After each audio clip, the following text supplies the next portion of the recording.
Assalamualaikum warahmatullahi wabarakatuh dan salam sejahtera. Bersama lagi dengan saya Cikgu Faiz di dalam channel YouTube saya IR Faiz NG. Okey, hari ini kita akan meneruskan lagi pembelajaran kita bagi mata pelajaran Reka Bentuk dan Teknologi tingkatan 1 bagi bab 4 lakaran. Okey, pada kelas yang lalu kita telah mempelajari mengenai peranan lakaran di dalam reka bentuk.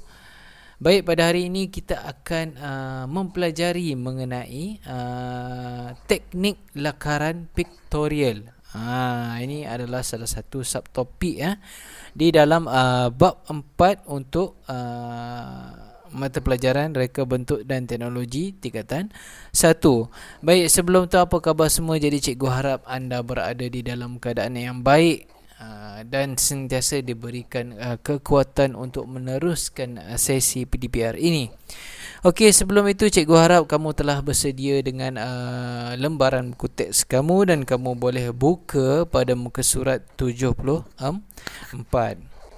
Okey, kita teruskan lagi. Okey, baik. Di hadapan kamu ni kamu boleh nampak ada 3 jenis lakaran. 3 jenis lakaran. Okey. Yang pertama ini adalah dipanggil lakaran oblik. Jadi lakaran oblik ni dia lakaran berbentuk 3 dimensi lah. Tetapi kita kena tahu lakaran oblik ni dia ada 2 jenis. Dia ada 2 jenis, iaitu jenis cavalier dan juga jenis kabinet. Okey, yang kedua ini adalah gambar lakaran isometrik. Lakaran isometrik ni juga merupakan lakaran pictorial yang menunjukkan keseluruhan sesuatu pandangan objek. Dia 3D jugalah, kita kata 3 dimensi juga. Okey, dan yang sebelah ini pula adalah lakaran perspektif. Lakaran perspektif. Okey, lakaran perspektif ni merupakan satu ilustrasi objek yang menyamai pandangan sebenar mata manusia. Jadi objek tu dia dekat bersaiz besar berbanding dengan objek yang jauh. Okey. Untuk kenapa cikgu tunjukkan gambar ini? Kerana kita akan mempelajari mengenai lakaran-lakaran ini. Okey, baik, kita teruskan lagi. Baik, yang pertama, apakah yang dikatakan lakaran pictorial? Okey, ini kamu boleh tengok pada buku teks kamu muka surat 74. Okey. Lakaran pictorial ini adalah lakaran yang memaparkan imej 3 dimensi yang memudahkan pereka bentuk ataupun bahasa Inggeris dia designer untuk menggambarkan bentuk ataupun mentafsir lukisan. Okey. Kita boleh tengok tadi Okey, ini adalah gambar lakaran pictorial. Jadi dia ada 3 jenis.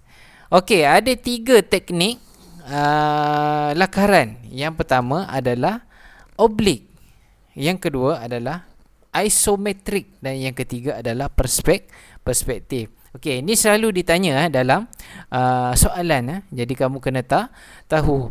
Baik, untuk kelas kita pada hari ini kita akan tengok 2 saja, oblik dan juga isometrik. Okey, kita teruskan lagi. Baik. Sebelum kita nak lukis ataupun kita nak melakar lakaran oblik, perspektif dan juga lakaran isometrik, kita kena tahu kaedah asas untuk melakar. Okey, yang pertama adalah melakar garis lurus. Apa dia melakar garis lurus ini? Okey, tujuan dia adalah untuk pastikan garisan yang kita nak buat itu tidak tersasar dari titik yang kita hendaki. Okey, kamu boleh tengok gambar ni, contoh. Okey, kaedah garisan pendek. Okey, cara dia mudah Mula-mula kita buatlah satu titik sini, satu titik sini. Okey, yang kedua, titik tadi kita buat garis putus. Yang ketiga, kita buat satu garisan pendek dengan apa orang kata, warna yang lebih terang. Itu adalah kaedah garisan pendek. Okey, yang kedua adalah kaedah melakar garisan terus 2 titik. Macam mana nak buat garisan terus 2 titik ini? Okey, dia sama macam yang tadi. Kita buat 2 titik. Langkah pertama. Yang kedua, kita garis lembut saja untuk hubungkan 2 titik tersebut. Dan yang ketiga, kita garis dengan lebih terang. Garisan yang telah kita buat tadi itu adalah kaedah melakar garisan terus 2 titik. Jadi kamu kena tahu, kadang-kadang ditanya dalam soalan.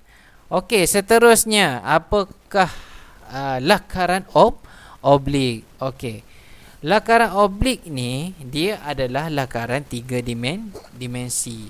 Okey, dia ada 2 jenis, iaitu Cavalier ataupun satu lagi adalah kabinet. Okey, lakaran oblik ni kita kena tahu dia berpandukan 3 paksi asas, iaitu paksi menegak, paksi surut dan juga paksi mendatar. Okey, paksi surut ni dia lebih cenderung kepada paksi mendatar dan sudut dia 45 darjah, manakala paksi mendatar bersudut tepat dan dengan paksi menegak. Okey, kita tengok gambar dia macam mana. Ini gambar dia. Okey. Ini yang cikgu cakap tadi, yang kamu kena ambil tahu tu, ambil cakna tu, paksi dia tu. Yang bawah ni adalah paksi mendatar. Yang Y ni adalah paksi menegak, dan yang Z ini adalah paksi surut. Jadi paksi surut ni dia cenderung kepada paksi mendatar. Dia cenderung kepada paksi mendatar, tetapi sudut dia adalah 45 darjah. Okey, paksi mendatar tadi bersudut tepat dengan paksi menegak. Maknanya dia 90 darjah. Okey, untuk lakaran oblik kita akan tengok pada pandangan, sudut pandangan yang ini, macam ni. Ni atas, ni hadapan dia, dan ini adalah sisi. Okey, apa yang membezakan oblik Cavalier dengan oblik kabinet? Okey, kalau kamu tengok oblik Cavalier, gambar dia macam ni, dia panjang, tapi oblik kabinet dia hanya 1/2 daripada ukuran lebar panjang sebenar dia tadi. Okey, katakanlah kalau panjang ni 10 kan. Panjang dia 10. Jadi dia adalah separuh ukuran lebar dia. Okey, boleh faham? Okey, teruskan lagi. Okey, macam mana nak lukis oblik Cavalier? Senang saja. Mula-mula sekali kita kena buat paksi dia dulu tadi. Garisan paksi. Kita lukis dulu garisan paksi mendatar. Ni paksi mendatar. Lepas tu kita lukis satu paksi menegak. Yang penting paksi mendatar dan menegak ni dia bersudut tepat. Okey, kemudian kita lukiskan pula paksi surut. Paksi surut ni yang Z ni, sudut dia 45 darjah. Okey, kalau kamu tak tahu tu, boleh pakai pembaris yang ada sudut tu. Boleh tengok sudut 45 darjah dia. Okey, kemudian kita tandakanlah untuk ukuran panjang dia. Ni panjang dia pada paksi mendatar. Tinggi panjang berapa? Contoh 10. 10 buat pada paksi mendatar. Okey, tinggi berapa nak buat? Contoh tinggi 8. 8 tanda pada paksi menegak 8. Dan juga lebar dia berapa? Contoh lebar dia 15. Okey, buat pada paksi surut ni, panjang 15. Okey, mudah kan? Okey, seterusnya. Okey, bila dah itu, kita akan lakarkan pula garis selari dengan garisan yang tadi kan kita dah tanda. Contoh yang tadi kita dah tanda kan. Kita tanda kalau sini A, O. Lepas tu sini Z, atas ni Y, X. Okey. Seterusnya kita lukiskan pula garis selari. Tadi kita buat yang paksi ni saja. Jadi sekarang ni kita lukis satu garis selari yang ukuran dia sama. Contohnya daripada O ni. O ke C ni tadi kan. Okey, kita buat lagi satu. Atas ni katakanlah kita tanda B kan. Kita buatlah satu lagi garis B B dan ke D. Okey, kita buat pula yang satu lagi ini B ke E. Yang penting panjang dia sama. Okey. Yang seterusnya kita lakarkan pula garis menegak. Tadi kita dah buat garis mendatar kan. Okey, sekarang kita buat pula garis menegak yang nak hubungkan A ke E. Ni.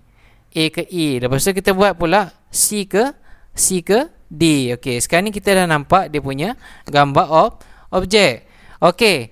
Dan yang terakhir kita legapkan semua garisan objek sehingga terbentuklah sebuah kotak yang mewakili lakaran oblik kavilia. Mana kita pekatkan lakaran kita tadi. Maka jadilah satu lakaran oblik kavilia. Okey. Macam mana pula kalau oblik kabinet? Okey, kalau oblik kabinet tadi dia punya apa? Dia punya lebar dia tu adalah separuh. Teknik dia sama je, cuma beza dia pada lebar. Okey, seterusnya lakaran isometrik. Lakaran isometrik. Apa dia lakaran isometrik ni? Okey, lakaran isometrik ni dia merupakan salah satu lakaran piktorial juga yang menunjukkan keseluruhan sesuatu pandangan objek. Okey, dia menggambarkan pandangan sesuatu pandangan objek. Okey, dia ada pandangan 3 dimensi, iaitu pandangan atas. Lepas tu dia ada pandangan depan dan juga pandangan sisi. Okey, kita tengok dia macam mana. Ni kamu boleh tengok pada muka surat 77. Ini ini sudut pandangan. Okey, untuk isometrik kita akan tengok di bahagian ini. Okey, kalau oblik tadi kita tengok di bahagian atas ni kan. Okey, untuk isometri dia tengok pada bahagian ini. Okey, ini adalah paksi dia yang pekatnya. Kita tengok sekejap lagi macam mana cara nak melukis dia. Okey, lakaran isometrik dilukis berpandukan 3 paksi isometrik yang mempunyai sudut 120 darjah pada setiap satu. Okey, kalau keseluruhan sudut dia berapa? Keseluruhan sudutnya adalah 360. Kalau kamu tak percaya, kamu boleh tambah sudut ini. Okey, paksi ini juga dikenali sebagai paksi Y. Okey, ini adalah sudut 120 dan manakala di bawah ini dia bersudut 30 darjah di atas paksi mendatar, cenderung kepada paksi mendatar. Okey, kita teruskan lagi.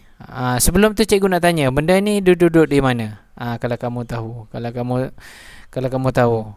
Okey, dia duduk di bahagian ini. Okey, setiap sudutnya ni adalah 120. Okey, macam ni kita katakanlah di sini adalah kosong, adalah O, di sini adalah B, di sini adalah C dan di sini adalah A. Contohnya. Jadi bila kita label tu kita lebih faham. Jadi yang penting sudutnya adalah 120.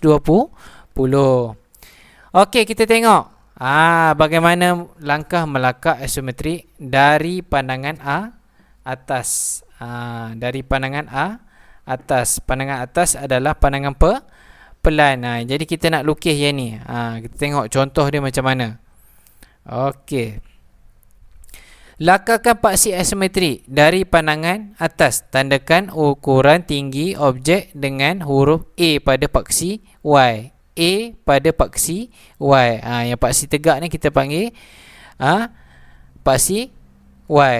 Dengan kita tandakan huruf A. Tandakan ukuran lebar objek pada dengan huruf B pada paksi Z. Okey, sini adalah dia punya lebar. Ni tinggi dia, ini lebar dia. Kita tandakan dengan B. Dan ukuran panjang objek pada huruf C. Okey, yang ni paksi X ni adalah C. Okey, kita tandakan dekat sini. Okey, kemudian kita bina garis selari OB bermula dari titik A. Okey, tadi kita dah buat ni kan. Kita dah buat ini. Jadi sekarang ni kita buat satu garis selari dari titik A sehingga menjadi garisan AD. Nampak ni, kita buat garis yang bawah ni. Dia yang penting dia selari dan sudut dia sama. Dan begitulah juga dengan AE. Okey, seterusnya langkah ketiga, lakarkan garisan selari OB bermula dari titik C. Mula daripada titik C ni kita buat garis OB. Nampak ni? Okey, menjadikan dia sebagai kita labelkan dia dengan huruf F dan garisan selari OC bermula daripada titik B. Nampak ni? Tadi kita dah mula-mula kita buat yang Y ni kan. Lepas tu kita buat yang bawah ni AD dan AE. Okey, sekarang ni kita buat ini.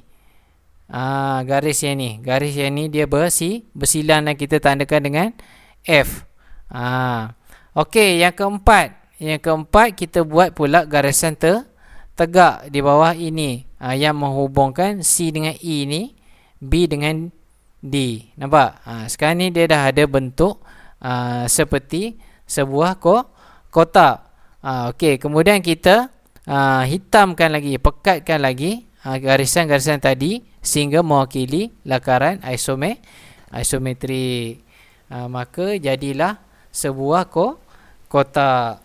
Okey, itu saja untuk pembelajaran reka bentuk dan teknologi kita untuk 4.1.2 pada hari ini.